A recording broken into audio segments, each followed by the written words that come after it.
Hi everybody, happy Monday. I hope you had a fantastic weekend. Welcome to another episode of Monday Masters. Today for this episode, we are going to be talking about two products in particular. They very often get compared to each other, contrasted against each other, and we get many questions asking why I would pick one over the other. So we're going to cover this today. That conversation is going to be between the Marker Gel line, this is the Marker Gel Black, and the Accessory Bond line, this is the Accessory Bond Black. These two in particular. There are other colors available. We will get to that during this conversation. Let's get started. So first and foremost, we're going to talk about what these products are and what they do. First, let's talk about the Markers line.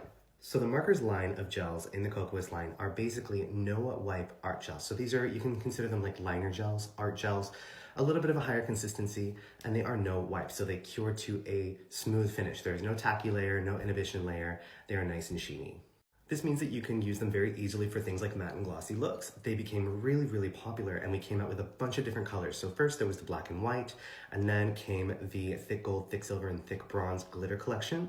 And then a couple summers ago, we came out with the neon collection as well. Super beautiful. And because of that no-wipe finish, they got really popular for use on isolated chrome designs, which is definitely part of the reason that this line has blown up and become very popular within the Kokoist USA collection. Now, Accessory Bond is a little bit of a different story. So the Kokoist no-wipe Accessory Bond was originally formulated in clear and was originally designed for, you guessed it, applying accessories. So things like jewels and hardware, chains, stuff like that. And it was really popular for that because it's a thicker pudding consistency, so you can set stuff into it and it's not going to move around as much as if you just set it into like a thinner base coat. And then once you cure it, it's no wipes, you don't have to do nearly as much work top coating around your hardware, and you can have a really nice, beautiful finish with hardware and jewels that are not going to move.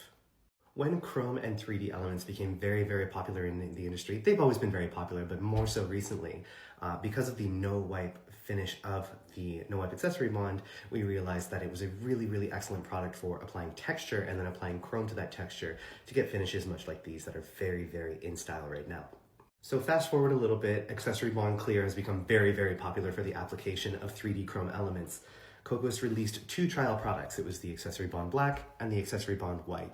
These were a trial product. We weren't even sure if they were going to stay permanently in the line. It was kind of like a, let's throw it out and see what sticks kind of thing, and they sold out like crazy. So these have been made part of the permanent line. We actually just reformulated them a little bit differently, but they are really amazing. So it's that no-wipe Accessory Bond finish, that kind of puddingy consistency, still that no-wipe finish to take on chrome, but we have it in a black formula and a white formula.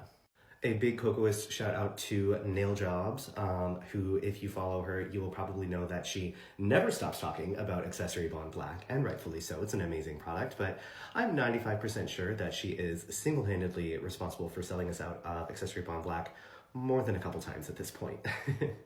So the main difference between these two products is that one can be applied with volume and one cannot. The Markers gel is a much thinner viscosity, still an art gel, but it's designed to be painted on very thin. If you paint it on too thick, it's not going to cure, you're going to have a bad time. But paint it on thinly enough, it will accept chrome beautifully, and it's give you a really nice flat finish that is easy to encapsulate. If you want to go ahead and use the Accessory Bond Black, this is the one that you can apply with more volume. You'll notice that it's way thicker, and you can apply it with a lot of texture and create really cool different kind of 3D effects with it. It's still going to cure beautifully, and you can apply some chrome on top of it, and it's going to give you a lot more kind of dynamic finish. It's going to give you that 3D effect that's so trendy right now. Look at the difference between these two when we put them side to side. Do we see the difference? It is night and day, two different looks, both totally valid, but both are going to give you a different effect based on what you're looking for. So there you go, a little bit more insight into the nuances and beauties between the Marker Gel line and the Accessory Bond line. Both definitely amazing products, but definitely have some different applications. We don't currently have a bundle set for the Accessory Bond line, but we do have a bundle set for numbers 1 through 9 if you want to get the entire Markers line. It's a really great investment. We do also have the neon bundle as well if you want to get some really fun neon colors. Thank you so much for tuning into this episode of Monday Masters. I hope you learned something beneficial. As always, if you guys have any questions whatsoever, we have our comment section down below. Drop your questions in there, and we'll do our very best to get back to you by the end of the day. Other than that, I hope you have an amazing work week, and I will see you right back here next week for another episode of Monday Masters. Take care.